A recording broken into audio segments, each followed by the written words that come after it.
warahmatullahi wabarakatuh. Bangun ruang sisi datar bagian kedua. Pada bagian kedua ini atau pertemuan kedua ini kita akan belajar tentang balok. Kita perhatikan ini adalah bangun ruang yang bentuknya balok atau yang dinamakan dengan balok. Kita akan mencari unsur-unsur dari sebuah balok. Yang pertama kita akan mencari berapa banyak rusuk pada balok.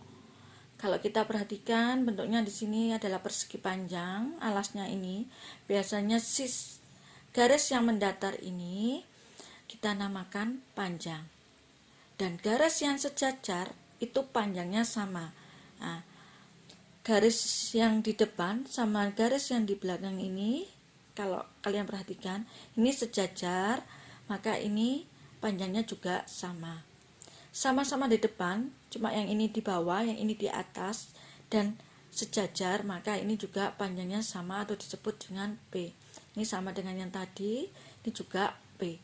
Jadi P-nya ada 1, 2, 3, dan 4. Jadi pada balok ada 4 P. Sekarang yang garis yang mendatar yang tegak ini, garis yang mendatar ya, tapi ini biasanya kita kenal dengan lebar atau disimpulkan dengan L. Sejajar dengan yang sebelah kiri, berarti ini juga sama dengan L. Sejajar dengan yang di atas, berarti ini juga L. Sejajar dengan yang di sampingnya, ini juga L. Berarti L-nya ada 1, 2, 3, dan 4. Sedangkan garis yang tegak ini, biasanya kita tinggal tinggi atau yang disebut dengan T. Sejajar dengan yang di depannya, berarti ini T. Sejajar dengan di samping ini T.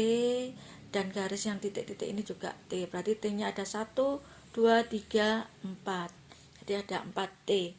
Secara umum, jumlah rusuk di sini ada 4 tambah 4 tambah 4, yaitu sama dengan 12. Yang kedua, kita akan cari titik sudut. Titik sudut adalah perpotongan dari garis A. Kita mulai dari sini.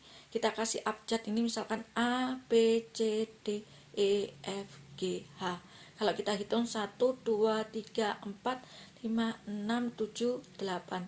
Berarti titik sudut pada balok jumlahnya 8. Sedangkan sisi adalah bangun datar yang membentuk bangun ruang.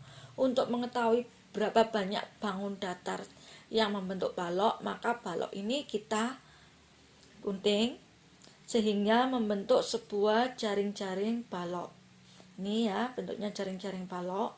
Kalau kita perhatikan, semuanya bentuknya adalah persegi panjang bangun datarnya. Jadi kita akan menghitung sisi-sisinya, diantaranya ini 1, 2, 3, 4, 5, dan 6. Jadi sisi balok ada 6 dan semuanya berbentuk persegi panjang.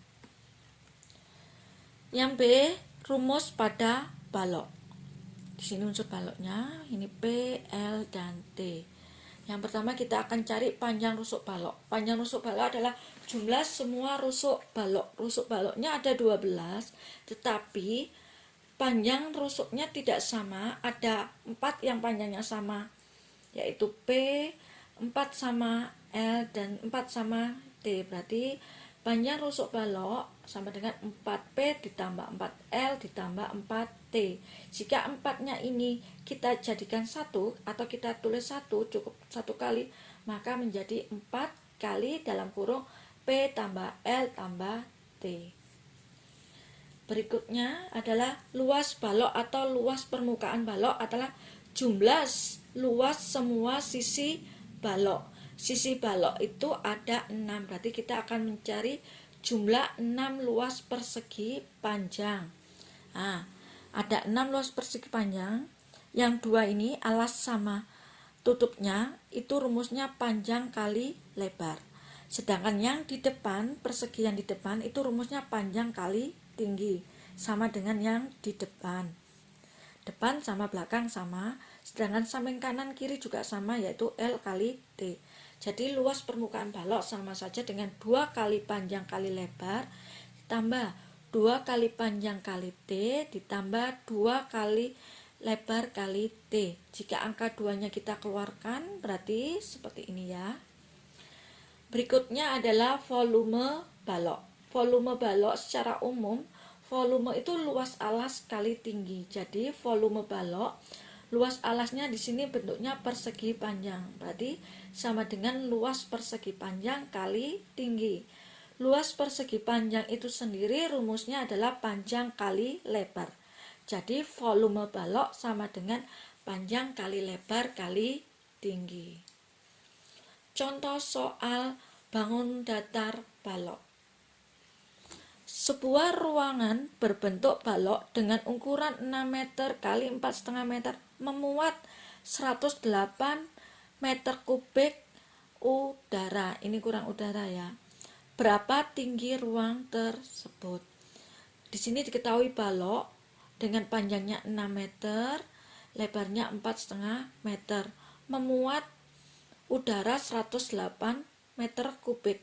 Karena memuat udara berarti secara tidak langsung merupakan volume balok. Nah, volume balok sendiri rumusnya adalah panjang kali lebar kali tinggi.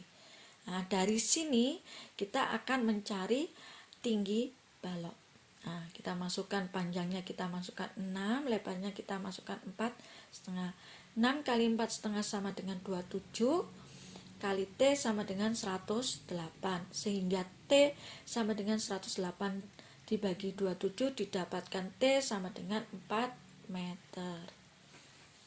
Contoh kedua, diketahui perbandingan panjang, lebar, dan tinggi suatu balok adalah 3:2:1. Jika luas permukaan balok tersebut adalah 88 meter persegi, tentukan panjang, lebar, dan tinggi balok. Di sini diketahui balok dengan perbandingan panjang, lebar, tingginya 3:2:1. Biasanya perbandingan ini diperoleh dari pembagian suatu bilangan yang sama. Jadi pembagian dari ukuran panjang, lebar, tinggi itu dibagi dengan suatu bilangan yang sama. Kita misalkan bilangannya adalah X. Sehingga kalau kita lepaskan satu-satu, jadi P per X sama dengan 3. Sehingga P sama dengan 3X. 3X ini dari mana, Bu? Dari perkalian silang bawah kali atas, yaitu X kali 3. Begitupun dengan L per X sama dengan 2, jadi L sama dengan 2 kali X. Sedangkan T per X sama dengan 1, jadi T sama dengan X. Yang diketahui yang kedua adalah luas permukaan balok, berarti L balok sama dengan 88. Sedangkan rumus L balok itu sendiri adalah 2 kali dalam kurung panjang kali lebar, ditambah panjang kali tinggi, kali lebar kali tinggi. Nah, dari sini, dari rumus luas permukaan balok, kita akan mencari nilai X ini. Tinggal kita masukkan panjangnya, kita masukkan 3X, lebarnya kita masukkan 2X, dan T-nya kita masukkan X. Sedangkan angka 2 sini akan saya pindah ke samping kanan, yang semula adalah perkalian karena pindah ruas menjadi pembagian. 3X kali 2X sama dengan 3 kali 2, yaitu 6. X kali X adalah X kuadrat. 3 kali 1 yaitu 3. X kali X adalah X kuadrat, dan seterusnya, di mana 88 dibagi 2 sama dengan 44.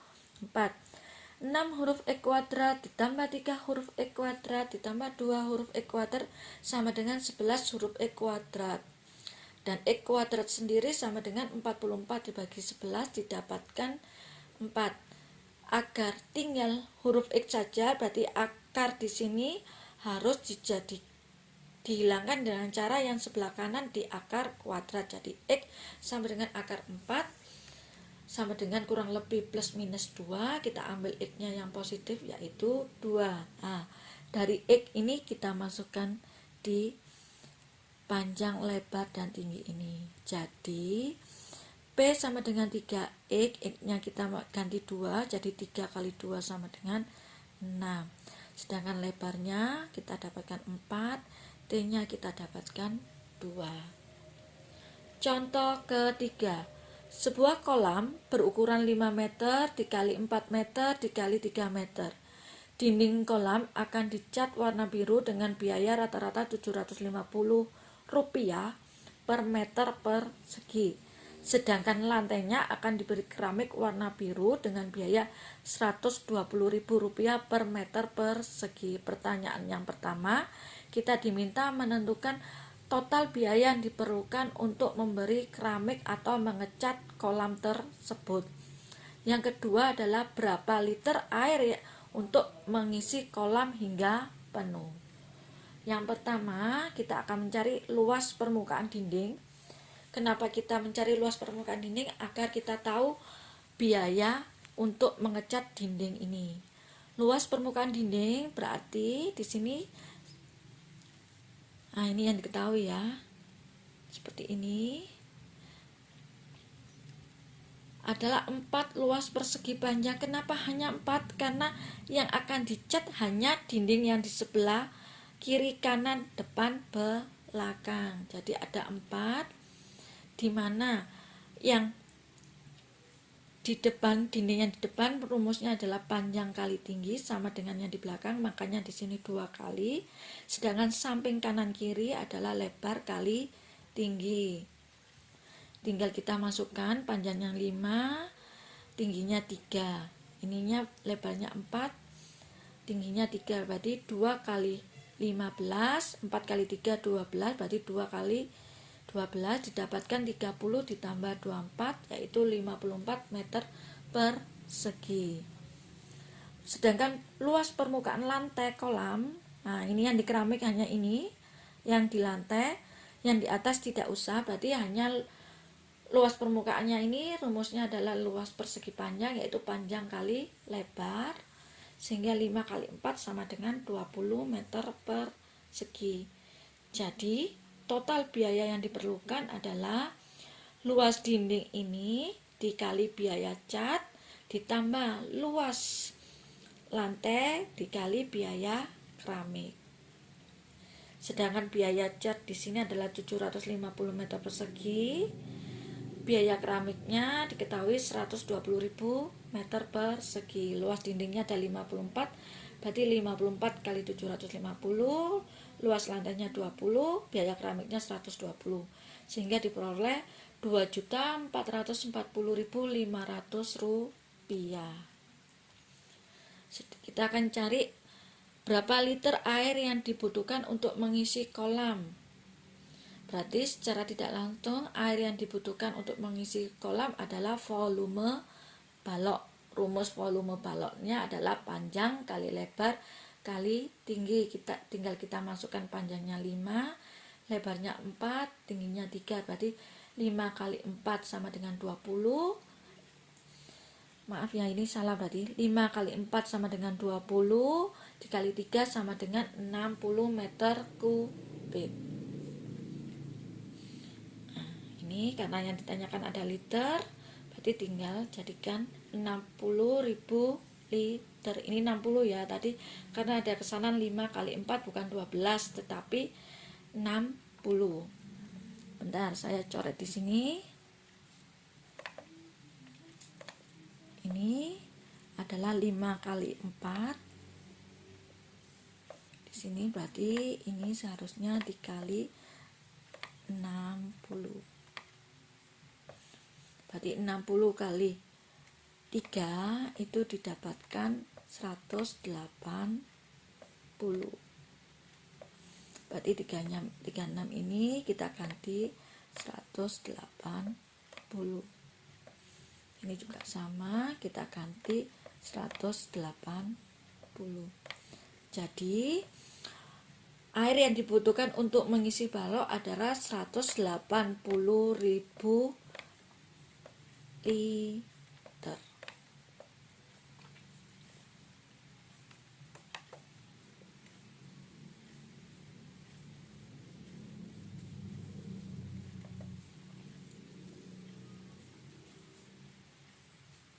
Berikutnya Sekarang adalah yang keempat, kotak berbentuk kubus berukuran 24 cm memuat gula yang sama banyak dengan kotak yang berbentuk balok, di mana alasnya berukuran 36 cm dikali 32 cm. Ingat, ini hanya ukuran alas balok. Yang ditanyakan adalah berapa tinggi balok. Jadi di sini soal bercerita tentang isi dua kotak yang berbentuk kubus dan balok, berarti hal ini berkaitan dengan volume kedua bangun ruang tersebut. Nah, kalau kita gambar seperti ini ya, kotak ini satunya bentuknya kubus, ukurannya berarti 24, 24, 24, rusuknya sama. Sedangkan ini ukurannya adalah 36 panjangnya, lebarnya 32 dan tingginya tetap. Pertama, selanjutnya yang diketahui adalah kotak berbentuk kubus ini memuat gula yang sama banyak dengan kotak yang berbentuk balok.